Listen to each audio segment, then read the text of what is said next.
의 장례식에 참석을 했어요. 제가 이제 우리 박무환 형제님이 이제 상을 당했고, 그래서 그분의 모든 장례 절차를 좀 쭉 같이 진행을 했고, 그분을 이제 저희는 좀 나와야 되겠더라고요. 너무 계속 같이 있는 것도 가족끼리 정리가 좀 안 될 것 같아서 그 납골당이라고 하나요? 거기 안치를 하고 저희는 이제 바로 나오는데 정문을 나오기도 전에 또 하나 문자가 오더라고요. 근데 또 이제 저희가 좀 존경한다 볼까? 그런 선배님 한 분이 또 돌아가셨어요. 근데 이제 두 분은 공교롭게도 같은 56년생, 만 70세였습니다. 제가 이제 이 두 분의 죽음을 조용히 이제 지난주에 묵상하고 생각하면서 같은 듯 너무 다른 죽음이라는 거죠. 우리 박무환 형제님은 물론 아시다시피 구원 받으셨고, 그래서 그분은 모든 죽음에 대해서 담담하게 쭉 받아들이셨어요. 제가 옆에서 지켜볼 때 그런 부분이 참 존경스럽더라고요. 근데 한 분은 정말 건강하셨고, 뭐 세상적으로 부러움이 없고, 이제 저희 건축과 과장님으로 계셨던 선배님이셨는데, 지금은 현재 소장으로 공사 현장에서 일을 하고 계셨었어요, 계속. 근데 작년까지도 건강하셨는데 갑자기 이게 좀 몸이 안 좋아져가지고 돌아가셨는데 너무 억울하더라고요, 제 마음속에. 살아계셨을 때 뵀어야 되는데 그렇게 갑자기 연락이 올 줄을 몰랐었거든요. 그래서 같은 듯 다른 이 두 죽음을 보면서 설교를 좀 내용을 바꿔서 해야 되겠다. 그래서 제가 설교를 좀 바꿨습니다. 삶을 마무리하고 죽음이라는 경계를 넘어가신 두 분을 보면서 죽음이 참 허무보다 가볍다는 것을 제가 또 한 번 알게 됐습니다. 죽음이 허무보다 가볍다는 것은 우리의 삶이 또 그만큼 가볍다고 말씀드릴 수 있을 것 같습니다. 이 죽음이라는 단어를 한번 성경에서 혹시 이렇게 검색해 보셨는지 모르겠는데, 이 죽음이라는 단어를 검색해 보면 영어로 한 650번 정도 나옵니다. 근데 성경에서는 죽음이라고 할 때 보통 잠잔다는 표현도 많이 하거든요. 그래서 이 두 개를 단어를 합쳐서 검색을 해보면 거의 약 700번 정도 나오지 않나 이렇게 생각이 됩니다. 그래서 아마도 성경에서 가장 많이 나오는 단어 중 하나가 죽음이 아닌가 이런 생각이 듭니다. 성경적으로 보면 우리는 다 죽은 존재들이라는 것이죠. 하나님 우리를 죽었다 이렇게 말씀하시잖아요. 우리는 살고자 태어났는데 죽었다고 성경은 말하고 있습니다. 그래서 죽음을 먼저 배우게 하는 책이 저는 성경이라고 생각을 합니다.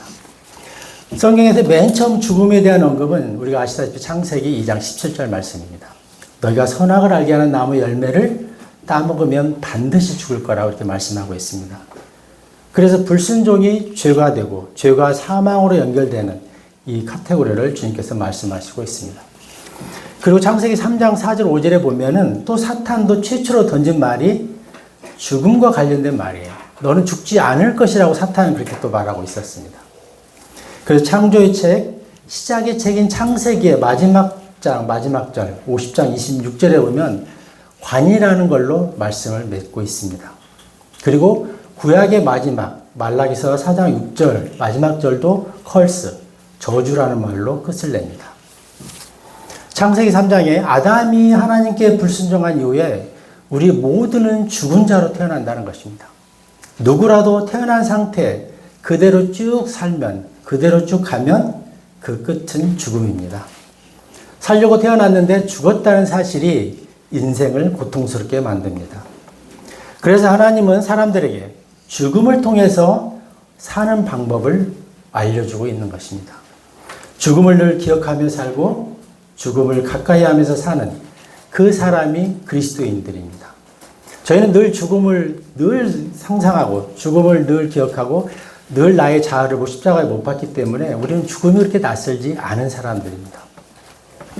그런데 주님은 우리에게 잔치집보다 상가집에 가라고, 그리고 거기에 더 유익이 있다고 말씀하시는 것입니다. 애국하는 집에 가는 것이 잔치하는 집에 가는 것보다 나으니라.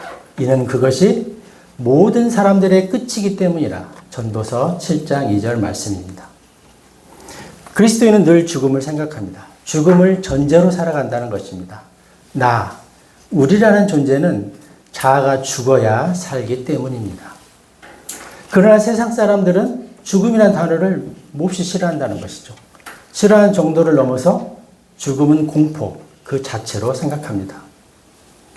우리의 모든 인생은 우리가 죽어서 태어났기 때문에, 죽어있기 때문에 생각하는 것보다 훨씬 더 고독하고 아프고 슬픔 가운데 살아갑니다. 우리가 태어났는데 죽어있는 자신을 발견하는 것이 때로는 괴로움이기도 합니다.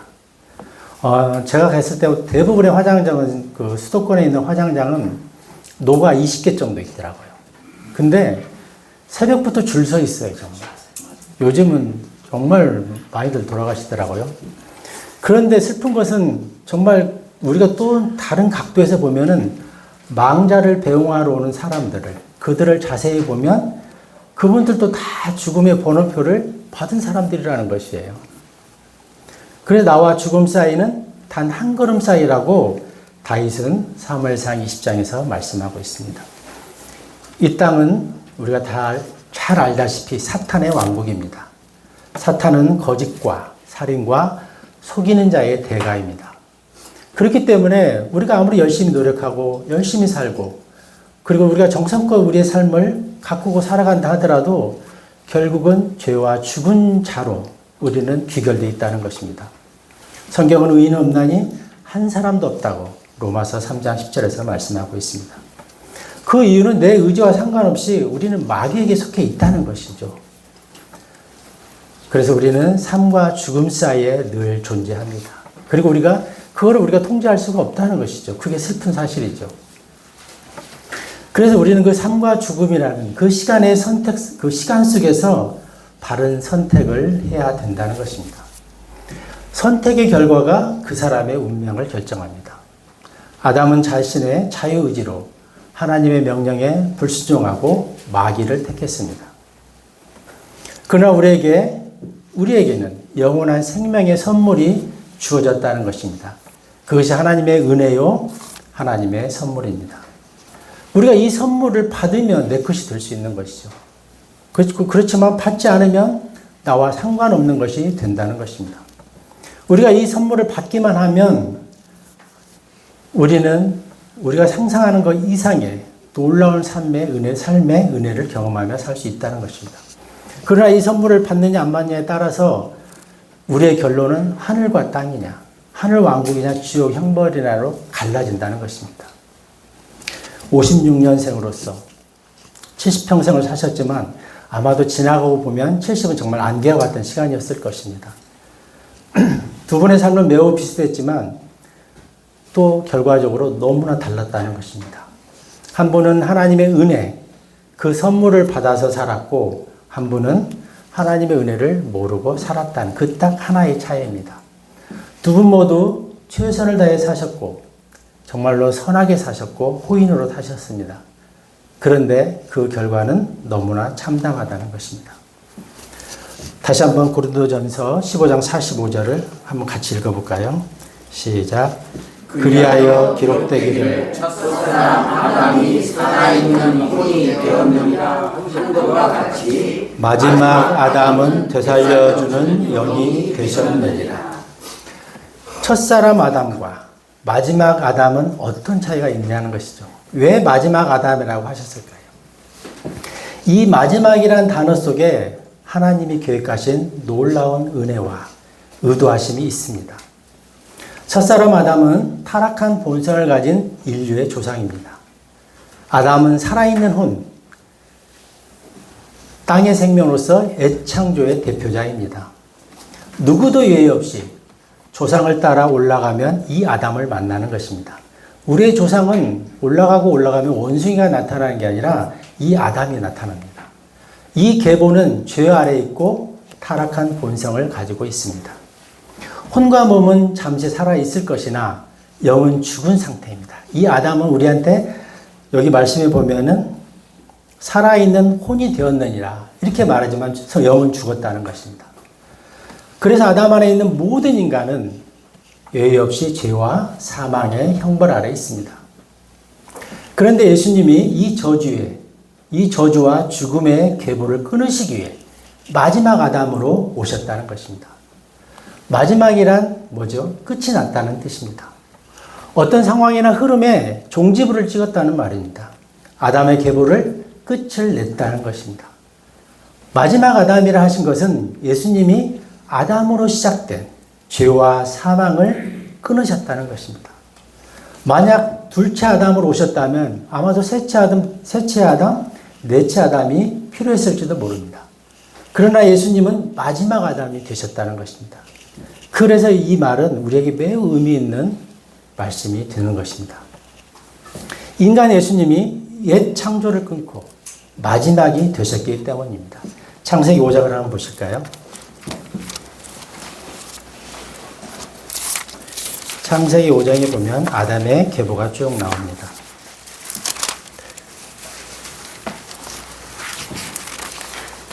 창세기 5장 1절에 이것은 아담의 세대들에 관한 책이라. 하나님께서 사람을 창조하신 날에 그분께서는 그를 하나님과 같은 모습으로 만드셨더라. 이렇게 말씀하고 있습니다. 하나님이 처음 아담을 창조할 때, 아담을 만들었을 때는 하나님의 형상으로 만들었습니다. 그러나 3절에 보면 그런즉 아담이 130년을 살았으며 자기 자신과 같은 모습대로 자기 형상을 따라 한 아들을 낳았으니 그의 이름을 셋이라 불렀더라. 이제 뭔가 바뀌었습니다. 자기 자신과 같은 모습, 하나님의 형상을 잃어버리고 자기 형상을 따라서 사람을 낳기 시작했다는 것입니다. 그래서 아담의 형상들은 아담의 형상으로 태어나기 시작했다는 것이죠. 그래서 그 계보는 죄의 계보, 죽은 계보, 곧 끝이 죽음으로 끝나는 저주의 세대가 됐다는 것입니다. 그래서 아담 안에서는 삶이 죄요, 죄 짓는 것이 너무나 자연스럽습니다. 그래서 아담 안에 있는 모든 사람은 죄를 지어서 죄인이 아니라 죄인이기 때문에 죄를 짓게 되었다는 것입니다. 그래서 그 삶이 곧 죽음으로 결론이 나는 것입니다. 그래서 죽고 죽는 세대, 그래서 아담의 세대는 세대들이라 이렇게 말하고 있는 것입니다. 예수님은 이 아담으로 인한 저주와 죄와 사망을 끝을 내셨습니다. 그래서 누구라도 그리스도 안에 있으면 더 이상 정죄함이 없다고 로마서 8장 1절은 말씀하고 있습니다. 마지막 아담이란 말에 이 모든 것이 다 포함된 선언이라는 것이죠. 아담으로부터 내려오던 죄와 사망의 사슬을 예수님이 십자가에서 다 끊으셨다는 것입니다. 예수님이 마지막 아담이 되어 죄와 사망을 끊고 되살려주는 영이 되셨습니다. 그 말씀이 고린도전서 15장 45절 말씀입니다. 하늘에 속한 둘째 사람은 하나님의 형상으로 오셨습니다. 그리고 둘째 사람 예수님은 하나님의 형상으로 오셨고 하늘의 생명으로 오셨다는 것입니다. 요한일서 3장을 좀 보시겠습니다.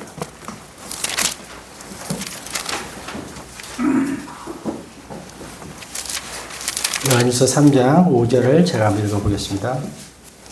그리고 너희는 그분께서 우리의 죄들을 제거하시려고 명백하게 나타나신 것을 아느니라. 그런즉 그분 안에는 전혀 죄가 없느니라. 이렇게 말씀하고 있습니다. 우리가 예수 그리스도 안에 있을 때 죄가 없다는 것입니다. 고린도후서 5장 21절도 한번 찾아보시겠습니다. 다 아시는 말씀인데요. 고린도후서 5장 21절 말씀입니다.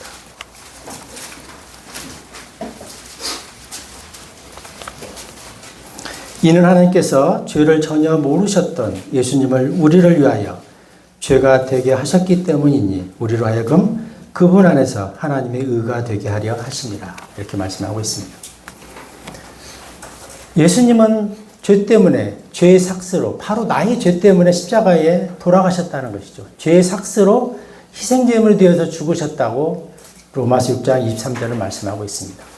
예수님의 이 사건을 통해서 골로새서 2장 11절에서 지난주에도 말씀드렸는데 우리가 그리스도의 할례를 통해서 내 혼이 몸과 할례 갈라졌다는 것입니다. 더 이상 나의 육신의 죄가 내 혼에 영향을 주지 못하게 되었다는 것입니다.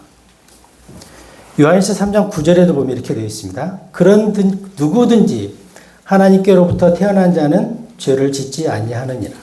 이는 그분의 씨가 그의 안에 남아 있기 때문이라. 그런즉 그는 죄를 지을 수 없나니 그가 하나님께로부터 태어난 까닭이라. 아담은 만들어진 생명입니다. 하지만 예수님은 하늘로부터 온 생명이라는 것입니다. 그래서 아담은 만들어진 생명이고 아담의 형상 안에는 죄와 사망의 씨가 있습니다. 근데 3장 오늘 9절에 보면은 예수님은 하나님께로부터 태어난 생명이며 그 시에는 죄가 없다고 말하고 있습니다. 아담은 땅에서 태어났고 둘째 사람 예수님은 하늘로부터 오셨습니다. 골로새서 2장 12절에 보면은 우리가 그리스도인으로서 믿음으로 예수님과 함께 죽고 함께 살아났다고 그렇게 말씀하고 있습니다.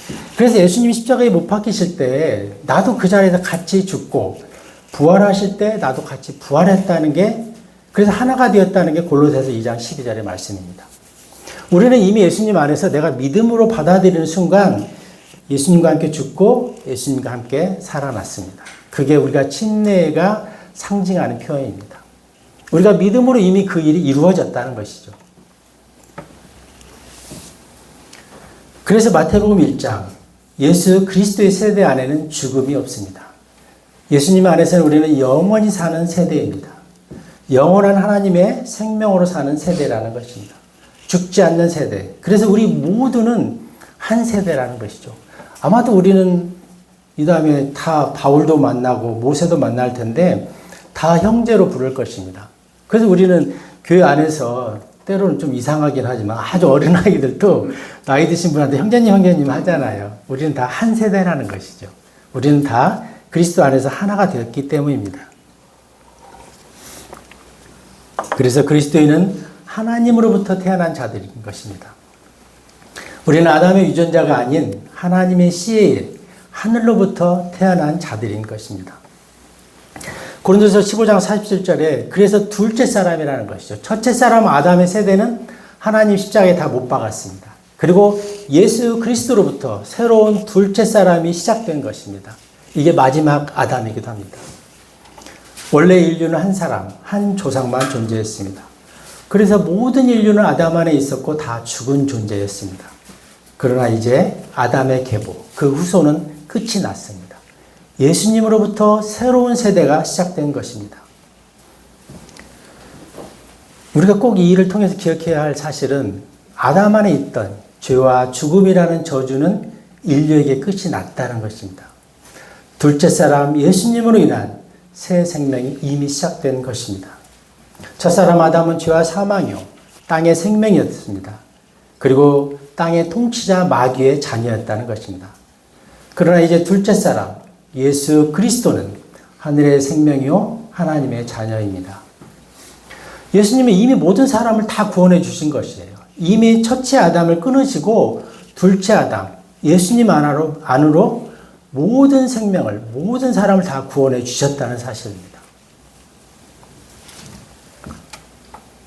그래서 예수님 요한복음 14장 6절에서 이렇게 말씀하시잖아요. 내가 곧 길이요 진리요 생명이라고 말씀하시는 것입니다. 우리는 예수 그리스도를 통해서 우리가 진리 안으로 영원한 생명으로 갈 수 있다는 것입니다. 죄와 사망을 이미 십자가에 다 처리하고 끝내셨다는 것입니다. 그리고 모든 사람에게 새 생명, 영원한 생명, 하늘의 생명을 주셨다고 예수님은 말씀하고 있습니다. 예수님이 이미 모든 인류의 구원을 다 이루어 주셨다는 것입니다. 그런데도 안타까운 것은 여전히 사람들이 첫사람 아담 안에 머물러 있다는 것이죠. 아마도 자신이 어떤 존재인지를 모르기 때문에 그럴 수 있습니다. 죽어 있다는 사실을 모르기 때문일 수도 있습니다. 영원히 사는 새 생명이 선물로 주어졌다는 사실을 모르기 때문에 그럴 수도 있다는 것입니다. 우리가 자유의지를 가진 인간에게는 이 복된 선물, 이 복된 은혜를 알려줄 수는 있어요. 전해줄 수는 있지만 강제할 수는 없다는 것입니다. 영원한 생명, 참 안식을 소개할 수는 있지만 강제로 줄 수는 없어요. 그거는 하나님도 마찬가지입니다. 창조주 하나님도 사람에게는 완전한 자유의지를 주셨기 때문에 사람이 이 복음을 거부하면 어찌할 수 없다는 것입니다. 이게 안타까움이라는 것이죠. 근데 이 세상은 마귀 사탄이 지배하는 사회다 보니까 철저하게 사람들을 속이고 가로막고 있다는 것이죠.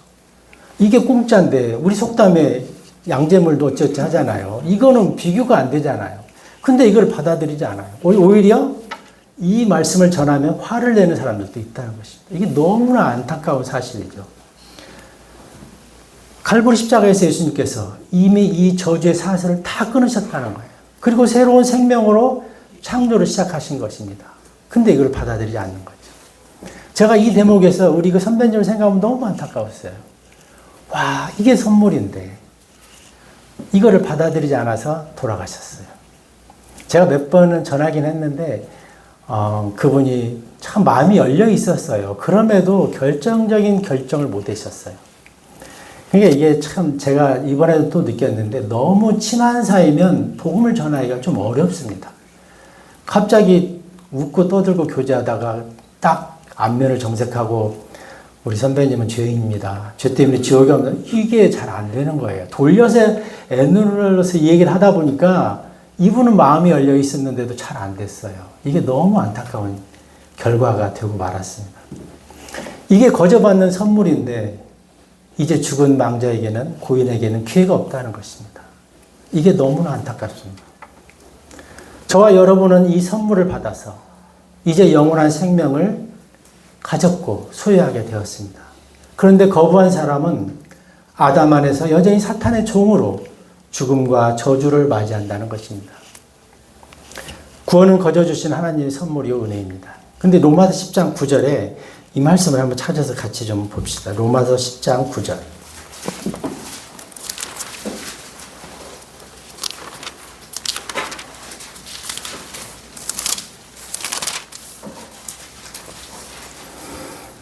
이런 말씀이 묘한 뉘앙스가 차이가 있는데요. 한번 보세요. 9절에 너가 만일 너의 입으로 주 예수를 시인하고 하나님께서 그분을 죽은 자들로부터 살리신 것을 너의 마음속에 믿는다면 너는 구원을 받으리라. 이게 믿는다면 이게 마치 조건처럼 보인다는 거죠. 조건처럼 느껴지기도 해요. 그러나 이게 정말 정확한 해석은 이프에도 뭐뭇 때라는 그런 해석이 있다고 그래요. 그래서 너희가 너의 마음속에 믿을 때 너는 구원을 받으리라. 우리가 믿으면 그 순간 구원 받는다는 거예요. 너가 믿기 때문에 구원 받는 게 아니라 이게 잘못하면 조건처럼 해석이 돼요. 그래서 어떤 사람들이 내가 믿어준 거 아니냐 이렇게 말도 안 되는 논리를 가지고 접근하는 사람도 있습니다. 우리가 이 선물이 주어졌어요. 이것을 내가 받을 때 내 것이 된다는 거예요. 내가 받았기 때문에 내 것이 된다고 도 해석할 수 있는데 이게 묘한 뉘앙스 차이가 있습니다. 이미 주어진 선물이기 때문에 이게 이미 선물로 나한테 주어져 있기 때문에 하나님께서는 모든 인류에게 모든 사람에게 영원한 생명이라는 이 구원이라는 선물을 다 주셨다는 거죠.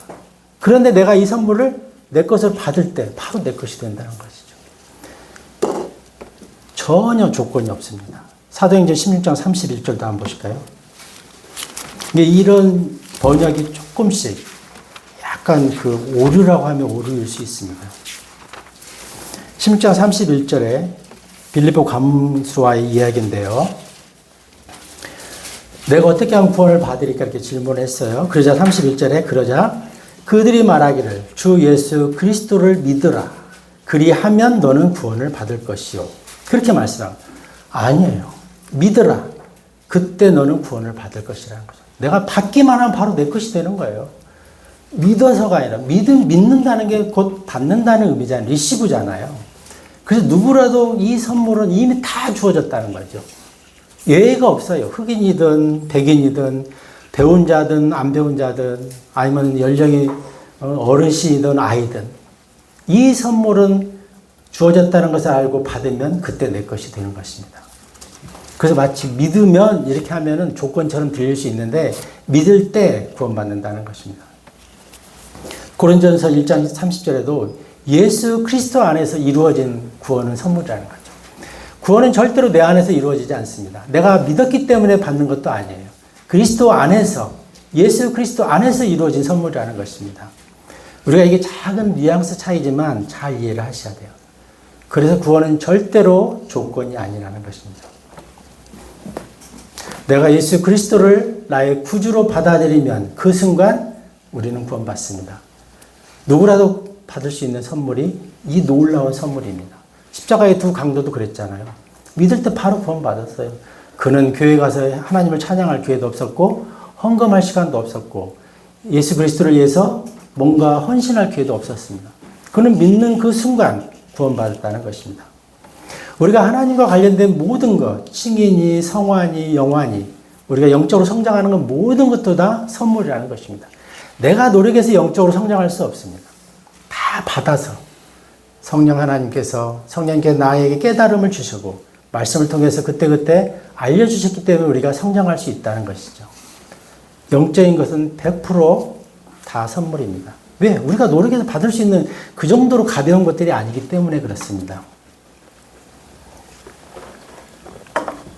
예수님이 마지막 아담을 오셔서 아담의 모든 계보를 끊으셨습니다. 이 저주를 끝내기 위해서 예수님이 마지막 아담으로 오셨고 마지막 아담이 되신 것입니다. 로마서 5장 18절 하나 더 찾아보실까요?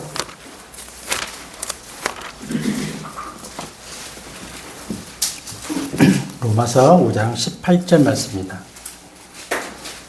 그러므로 한 사람의 범죄로 말미암아 심판이 모든 사람들에게 임하여 정죄에 이른 것 같이 곧 한 사람의 의로 말미암아 값없는 선물이 모든 사람들을 위해 이처럼 임하여 생명의 칭의에 이르렀느니라. 이게 아담의 죄로 인해서 모든 사람들에게 죄와 정죄가 이르렀다는 거죠. 그런데 이제 마지막 아담, 두 번째 사람으로 오신 예수 그리스도를 통해서 우리가 의가 되고 생명의 칭의에 이르렀다는 것이죠. 여기서도 참 이런 번역이 안타까워요.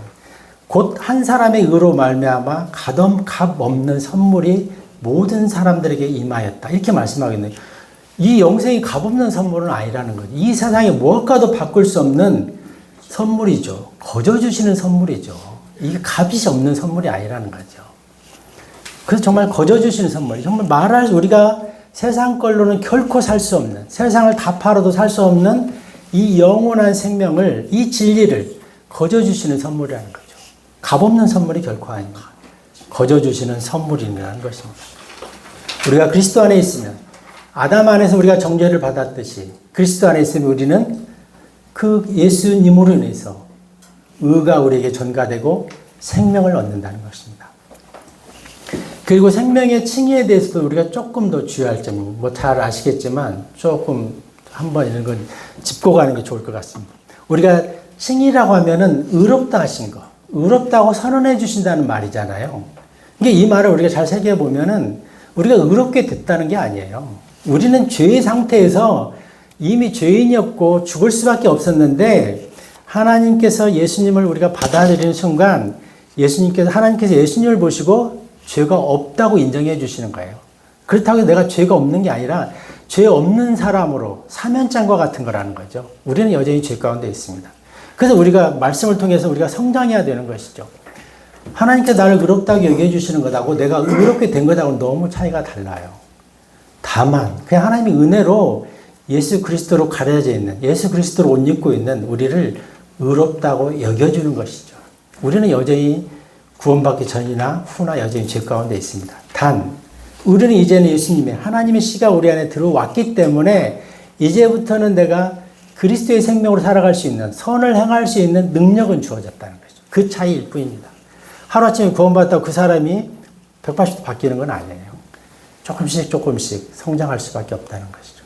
그래서 흔히 표현이 교회 안에는 내가 죄인이라고 인정하는 죄인들이 모인 곳이 교회라고 하잖아요. 세상 밖에는 굳이 죄가 아니라고, 죄인이 아니라고 그런 사람들이 모인 게 세상 밖이고 나는 죄인이라고 인정하는 사람들의 모임이 교회라고 그렇게 말하고 있잖아요.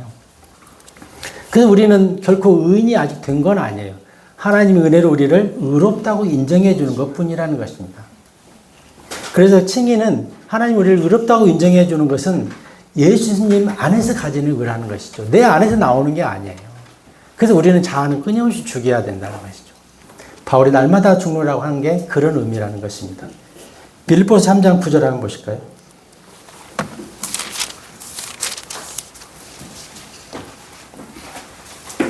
빌립보서 3장 9절 말씀입니다.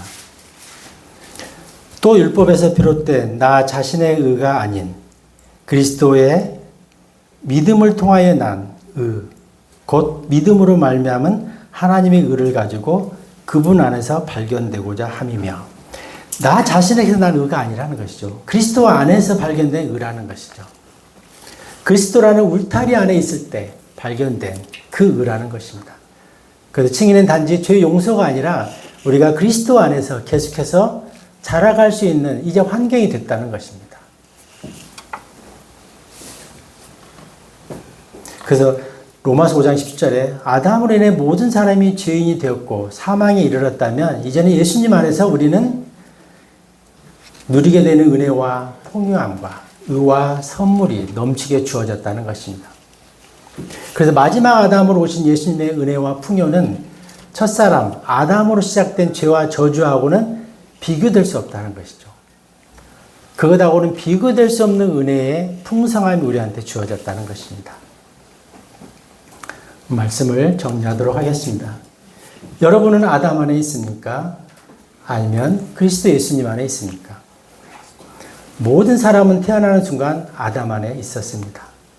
하지만 예수 그리스도를 구주로 받아들이는 그 순간, 그때 그리스도 예수님 안으로 옮겨지게 되는 것입니다.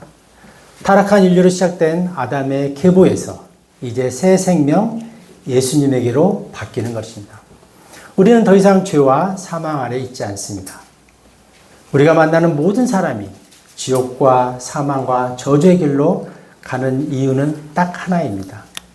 예수님이 죄와 사망을 해결하시고 생명으로 오셨는데 그분을 받아들이지 않기 때문입니다.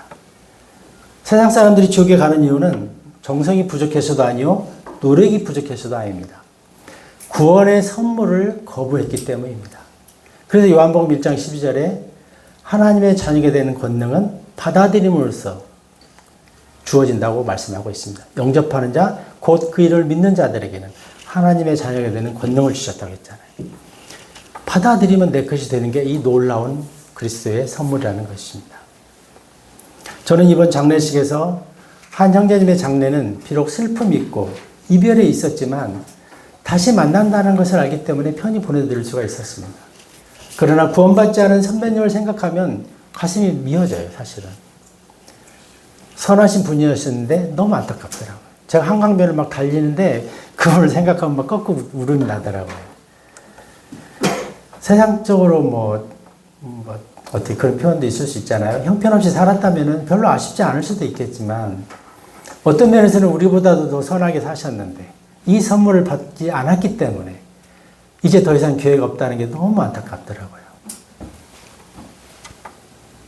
첫사람 안에 있으면 첫사람 안에 여전히 머물러 있는 사람들은 그 끝은 불호수와 영원한 저주입니다.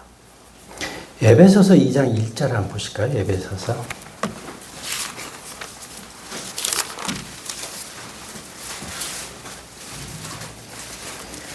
에베소서 2장 1절 말씀입니다.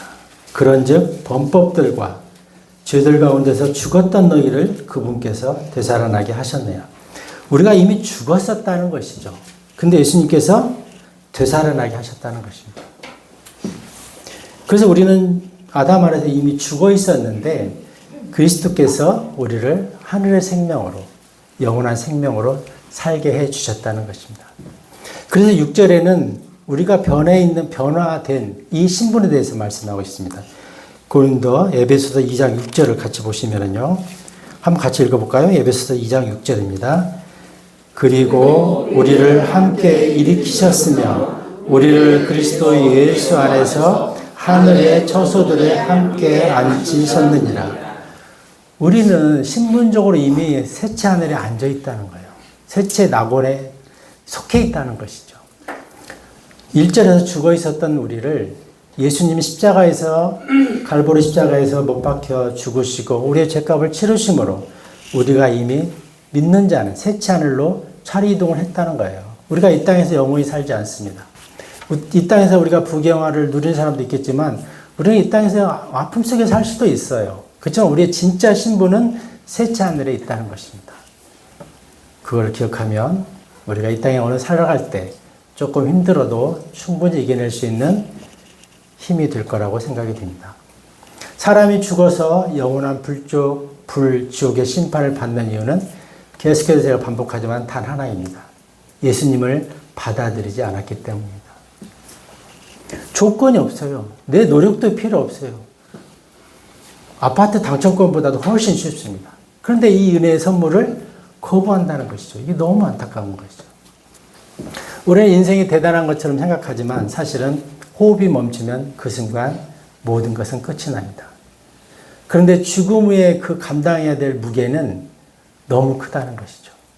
이 선물을 받았느냐 안 받았느냐. 더 이상 예수님이 어떻게 해줄 수가 없는 거예요. 완벽한 선물을 세트로 만들어서 모든 사람에게 주었는데 이것을 안 받는데 이거 어떻게 할 수가 없다는 것이죠. 죽음 이외에는 변명의 여지가 없습니다. 예수님이 뭐 그럴 줄 몰랐느니 설마 했다는 이거 안 통한다는 것이죠. 이미 끝이라는 거죠. 그 순간. 그래서 우리가 전도할 때 이런 묵상 속에서 전도해야만 된다는 것이죠. 한 혼이 그 순간 놓치면 이제 기회가 없을 수도 있다는 것입니다. 그리고 또 하나는 생전에 우리 그 박마현계님이 저한테 늘 저는 사실은 부끄러운데 그런 얘기를 하더라고요. 늘 한 얘기가 그런 말씀이었어요. 자기가 하나님 중심으로 살지 못한 게 너무 아쉬워하더라고요. 본인이 알잖아요. 이제 내 생명이 육체의 생명이 이제 소진돼 가는 것을 아시잖아요. 그럼 전화 가끔 하시면서 형제님 부러워요. 뭘 부러운지 저는 알죠. 근데 부끄러운 거예요, 저한테는. 그러면서 또 하나는 내가 하나님 중심으로 살지 못한 거, 하나님께 조금 더 헌신하지 못한 거에 대해서 늘 안타까워하더라고요. 이제는 안 되는 거예요. 이제 체력은 소진되어 가지. 내 육체의 생명은 끝을 바라보이지. 근데 하나님께 감사하지만 한편은 죄송한 거잖아요. 헌신할 기회가 없잖아요. 진짜 마음의 중심으로 그리스도를, 예수님을 섬길 수 있는 기회가 없다는 거잖아요. 그래서 항상 전화 첫 마디가 형제님 부러워요. 항상 그 말이었어요. 그럼 저는 그게 뭔 말인지는 알죠. 우리가 신앙생활을 하고 믿음이라고 할 때 이 믿음이라고 신앙생활이라는 것은 저는 이렇게 정의를 하고 싶어요. 객관적인 진리를 나의 주관적인 체험으로 만들어가는 과정이 신앙이다. 성경 안에 수많은 객관적인 진리들이 있습니다. 이 객관적인 진리가 나의 주관적인 체험으로 만들어지지 않으면 다 이건 나하고 관계없는 것들이라는 것이죠. 아무리 작은 진리라도 내 것이 되어야 진짜 내가 이걸 가지고 정말 아까 오전에 잠깐 얘기했지만 그리스도의 심판석에 가져갈 수 있다는 것입니다. 그래서 우리는 단순히 죄사함을 넘어서 더 깊은 은혜 안으로 들어가야 된다는 것입니다. 여러분 지금 어느 생명으로 살아가고 있습니까? 예수 그리스도의 생명입니까? 아니면 여전히 첫사람 아담 안에 머물러 있습니까? 그 대답은 우리의 각자의 몫이라고 저는 생각합니다. 우리 인생은 안개와 같이 짧게 지나갈 것입니다. 잠시 인내하면서 하늘에 소망을 두고 이 땅에서 주어진 기회들을 잘 살려서 전도, 때로는 헌신 이런 부분에 우리 자신을 드리면서 살았으면 좋겠습니다. 기도하고 마치겠습니다. 아버지 하나님 감사합니다.